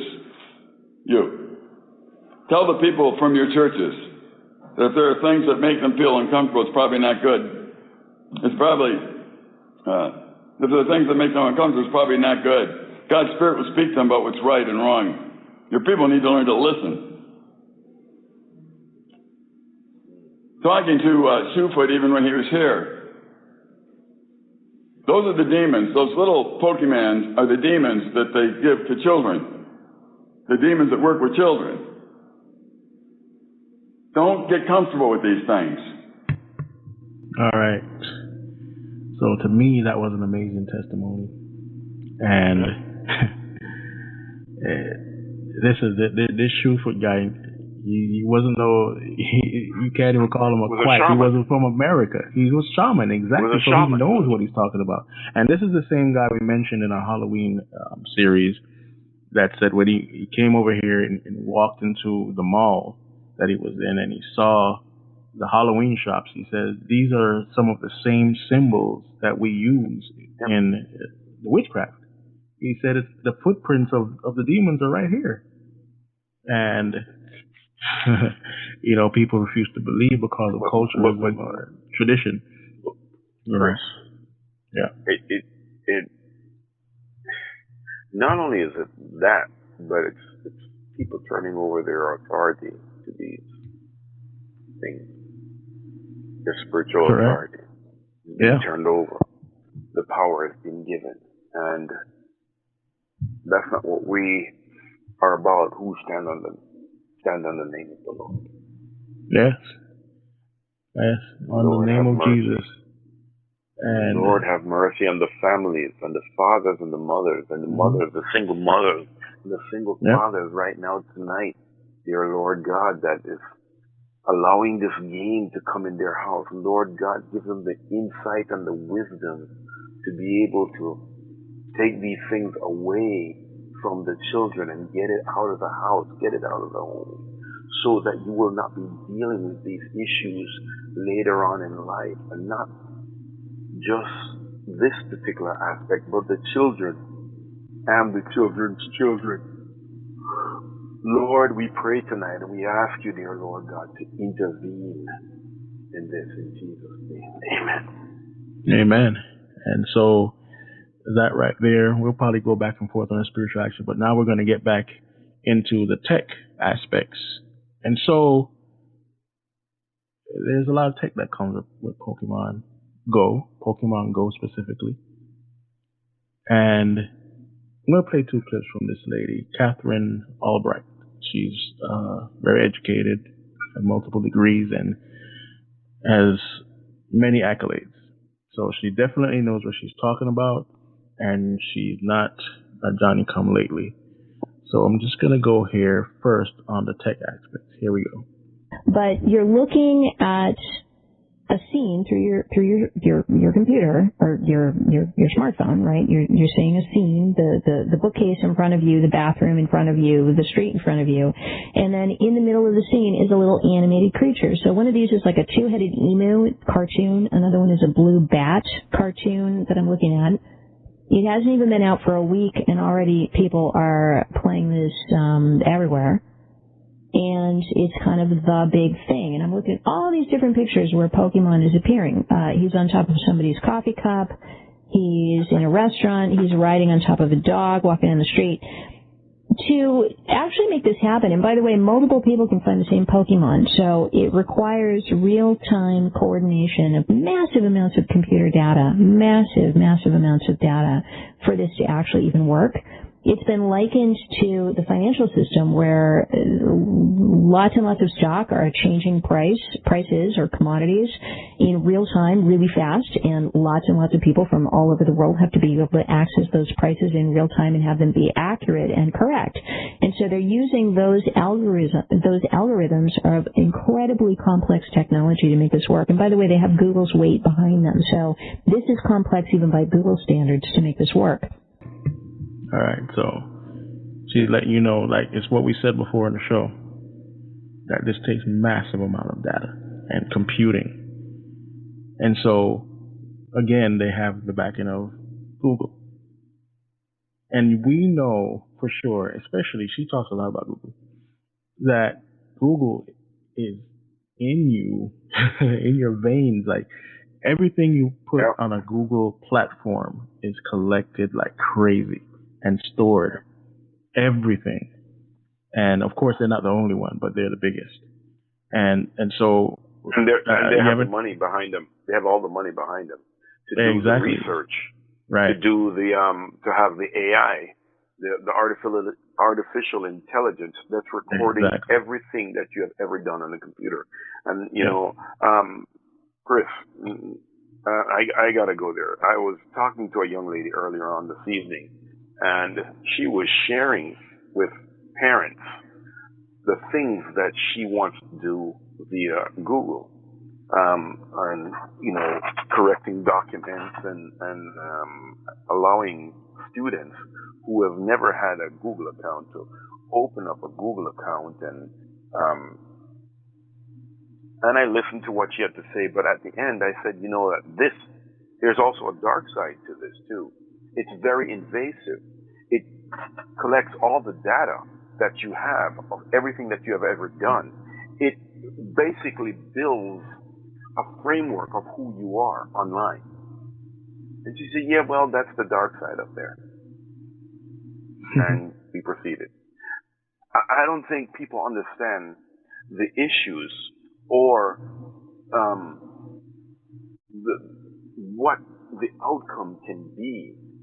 We had a show a couple weeks ago, Chris, where we talked about, the gentleman says, we have, I can't remember what it's called, an AI, or they have a person, I can't remember what it's called, a widget. What is it called? Not a widget, but a thing that we can log everyone on the face of the earth.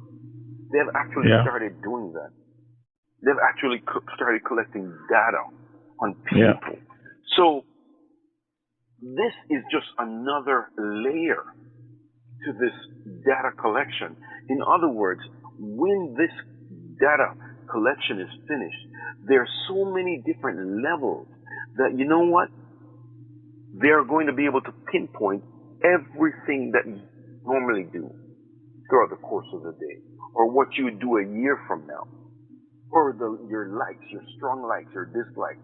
As a matter of fact, I even tell people that even the very keystrokes that you make when you're typing, they can know that it's you. Yeah, definitely. Everything is a pattern. Everything about you is unique. Everything. From your blood to your eyes to your fingerprint to your keystrokes. Unique. So, yeah.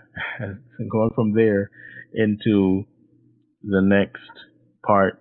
This game is very addictive, and there was a game I used to play on my iPhone. It was called Fun Run, and it's catered towards kids, but not so much. It's pretty violent. And when I was playing it while listening to a show, and the person got into tech really quick and said, you know, there's a lot of research behind these things and why you're addicted to certain games. And they know this. So without me giving it away real quick, I'm going to play this clip so that you guys can hear. This is not the same talk, but she's talking about the same thing. This is Catherine Albrecht again. Fly, or it's the same as taking my stick and looking for what I think is a mushroom, and bummer, it's just 2 lemons and a bar.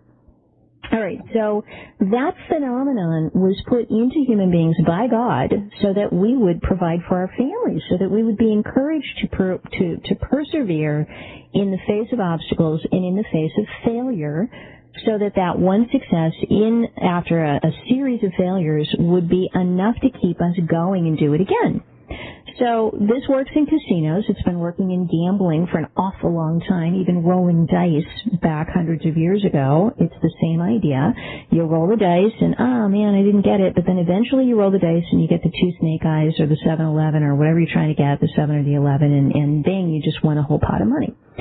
Now, we take this phenomenon and we go forward, and I've already explained before that the insights of psychology from the 20th century, and I have a doctorate in human development psychology, so it's kind of my field, the insights from the 20th century in psychology were used to try to solve addictions, problems with addictions to drugs and alcohol and gambling and risky behavior back in the 1940s, 50s, 60s, 70s.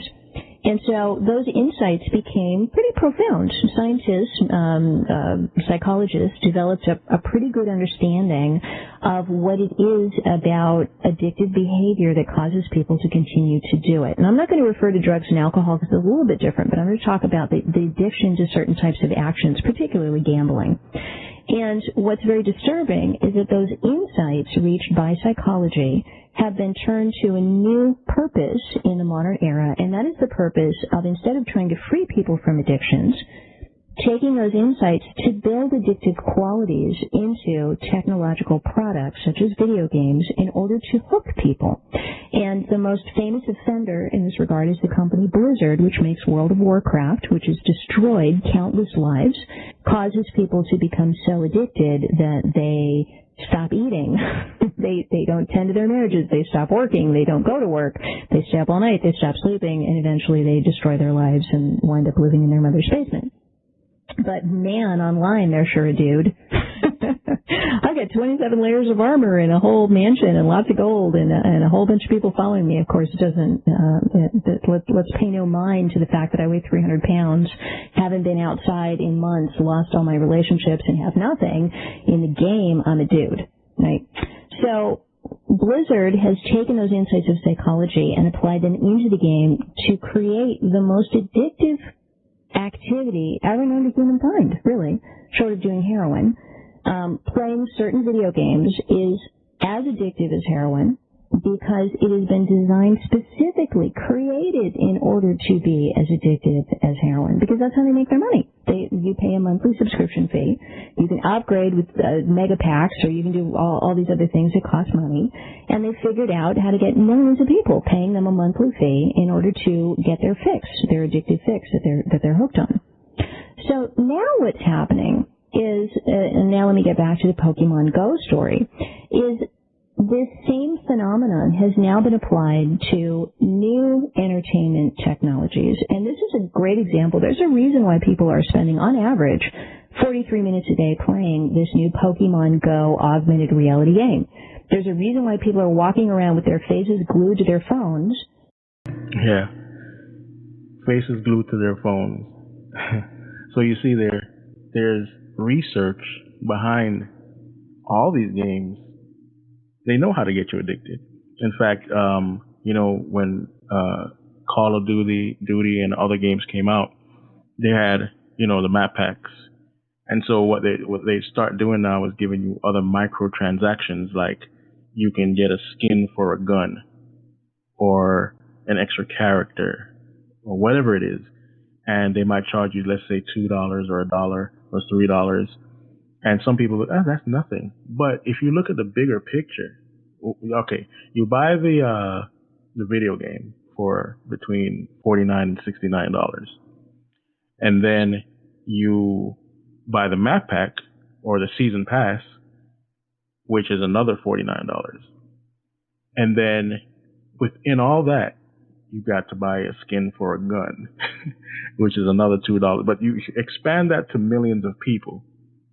Oh, they're taking you to the bank, So this sort of thing is again, it's nothing new, but the psychology of it is to keep you addicted. And so in this one Twitter post from somebody, they say a guy just told his girlfriend to hold the train while he caught a Pokemon, and she got on and left without him. Somebody tweeted. But it says here in this other article, it says Pokemon will make you crave augmented reality, as how we started out the show. It started as an April Fool joke. Google released a funny video that mashed up with Google Maps and Pokemon. The video released on April 1st, 2014, went viral, drawing more than 18 million views in all. We thought, this is a quote, we thought, why not try to make it real? John Hank said. Hank is CEO of Niantic, which was then a project inside Google. And we talked about that earlier. 2 years later, Hank and his team have turned that joke into a reality. So you see here, this has history. It has history. And it says, on July 6th, Niantic, which had since spun off from Google to become an independent company, released Pokemon Go, a game that encourages you to get out into the real world and use the mobile phone to catch Pokemon. And so, you know that already. And it says here, within 2 days of its release, Pokemon Go had been installed on 5.6% of Android phones in the United States. In less than a week, it had become the most downloaded app of the moment in Apple's App Store, and has started sucking time from our days, 43 minutes on average, according to SimilarWeb, more than Snapchat and Facebook. It has taken over Twitter, caused roving bands of nostalgic obsessives to convene on public spaces, and created discontent in relationships. To say it has spread like wildfire is an exaggerate. Is to exaggerate the power of wildfire. As you see, the addiction is definitely there, and here it is. Augmented reality is the boy who cried wolf of the post-internet world. It's long been promised, but has rarely been delivered in a satisfying way. Augmented reality refers to a view of the world environment whose elements are overlaid or augmented with computer-generated images and sounds. It says, I first fell in love with the idea of mixed reality games in 2011 when I tried a beta version of the game show Shadow Cities, developed by Gray Area, a company based in Helsinki. It used locations and people from your real life and put them in game-like environment placed over real maps. What got me was how the game turned my real life into an alternative universe and turned the familiar into part of a fantasy. The game involved walking, which was an added bonus for someone who has struggled with his weight. So these sort of games, people are saying there's good in it, and you get to exercise and all sorts of things. So the article goes on and on. This is from the New Yorker, NewYorker.com. Pokemon will make you crave augmented reality. And so there's many other things here. I have so many articles in front of me right now. It's not even funny. I'm kind of getting lost. But it says, warning, Pokemon Go is a death sentence if you're a black man. And it says, this week has been a catastrophe for blackness. 2 men, Alton Sterling, and I guess it's talking about the murders that happened with the cops. And basically, I guess this person was playing Pokemon Go. He said, being of the geekish human variety, I was inexpressibly excited about the game. They were giving me a chance to catch them all, once again, this time in the real world, using an obvious combination of technology and magic. I downloaded it immediately when I saw the news of its release. Even in the wake of such sadness, the iconic theme music started, and it was impossible for me to prevent the delighted grin from taking over my face as I was introduced to Professor Willow, who tasked me with assisting him with his research by catching as many Pokemon that I could. I giggled like a middle school girl being approached by her secret crush on the schoolyard. After capturing my first Pokemon, I started taking notes on the interface and how the game would work It seems straightforward enough. Using GPS, my avatar marks my position on a simplified version of what is essentially Google Maps. He said here that early the next morning, shortly after my partner left for work, I couldn't help but to give Pokemon Go another shot. I had about an hour before I needed to be at work, so this seemed like the perfect opportunity. I threw some clothes on, fired up the app, and set out for an adventure. He said, I spent less than 20 minutes outside. 5 of those minutes were spent enjoying the game. 1 of those minutes I spent trying to look as pleasant and non-threatening as possible as I walked past some somewhat visibly disturbed white woman on her way to the bus stop. I spent the other 14 minutes being distracted from the game by thoughts of the countless black men who have had the police called on them because they look suspicious, or wondering what a Second Amendment exercising individual might do if I walked past their window a third or fourth time in search of Jigglypuff. And my brain started combining the complexity of being black in America with the real world proposal of wandering and exploring that is designed into the gameplay of Pokemon Go. There was only one conclusion: I might die if I keep playing. I'm gonna stop right there. And so you have this. It's just sad that people have to think like that while walking around playing any game.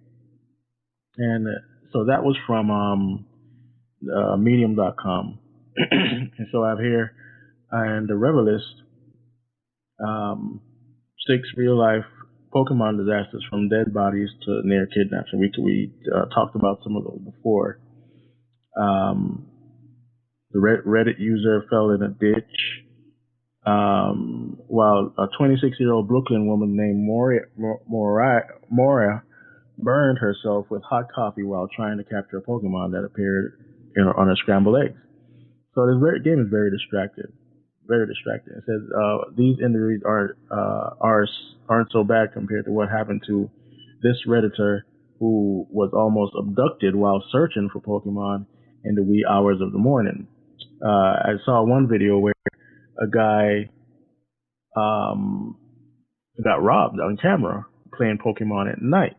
I don't know if he was in his neighborhood or another, but he was walking and he had to give up everything he had. He eventually got it back the next day when the cops found the person. So, you have a decision to make. We covered the spiritual aspects. I, for one, I don't play the game. I'm not even interested. I've never been interested in Pokemon. And to be, some of the things I saw in Anyway kind of like, when I would see some of the commercials, made me think of other games that were out that were, full of magic and whatever. So I kind of, I don't know. It just didn't interest me. It didn't interest me at all. So some people have used it to, but here's an interesting part that we didn't talk about. There's a luring device on the app where you could set up basically a hub for people to come and hunt Pokemons with you.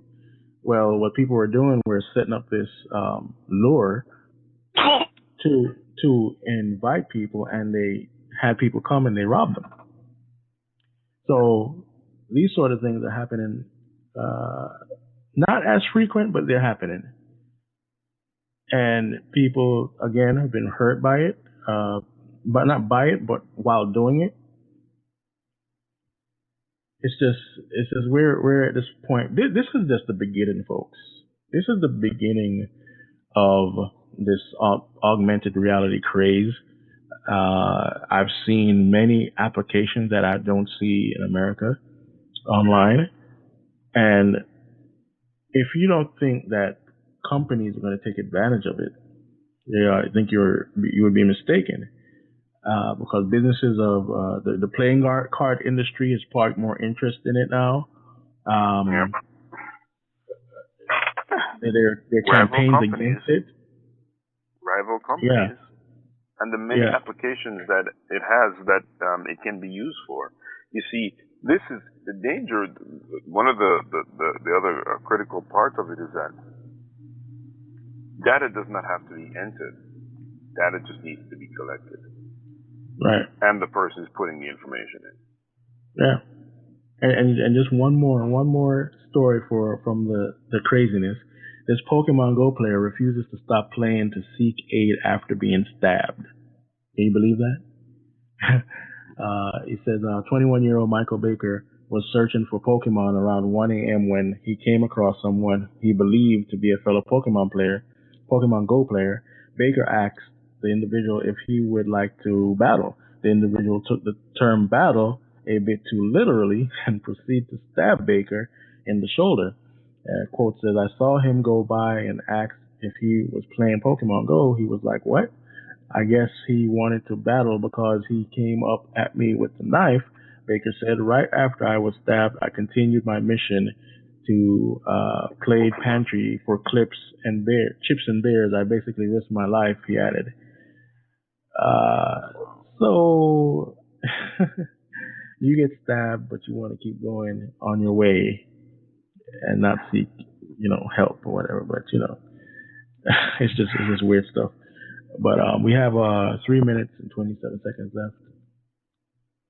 This is our Pokemon show, and I think that we've made some good points, played some interesting information. Just to know that in the spiritual realm, that they have demonic or spirits that are like animals. Where you see this in Buddhism, you go watch Kung Fu Panda, and you'll see what it's all about. It's the same thing. Same concept.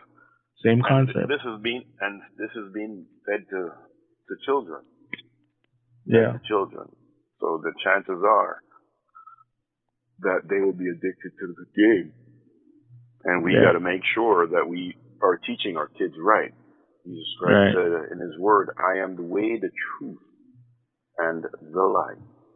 No man comes to the Father but by me." He said He is the only way. Outside of that way, there is none other. That is why we bring honor and glory to the name of Jesus Christ. Amen. Yeah. And I think we got time for one more little article here. It says, this particularly disturbing is the concept that children are being trained to capture demon-like creatures, train and control them, and use them against others. Many believe this very closely mirrors what many high-level occultists attempt to do with real demons. Here is from Bill Schnoebelen, I think that's what it's called. And he says the magician works from within a special prepared magic circle, which supposedly protects him from the demon as long as he stays inside it. He uses special magic weapons like a wand, staff, or sword to threaten the demon and make it do his or her bidding.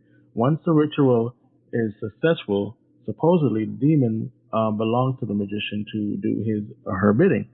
As long as the stipulations of their contract are kept by sorcerer, often the demon will grant the magician occult powers or give him or her special talisman to control others. This is a large part of high magic. Now, there is barely a dime's worth of difference between this and what goes on in the make-believe Pokemon universe. Remember, they catch them in a circle, in a ball, and then control them from there. So, this is not far-fetched, people. So we just want to thank you for joining us tonight, and seek God, and put Him first. And let you do. Keep Him first. Good night. Amen. Good night.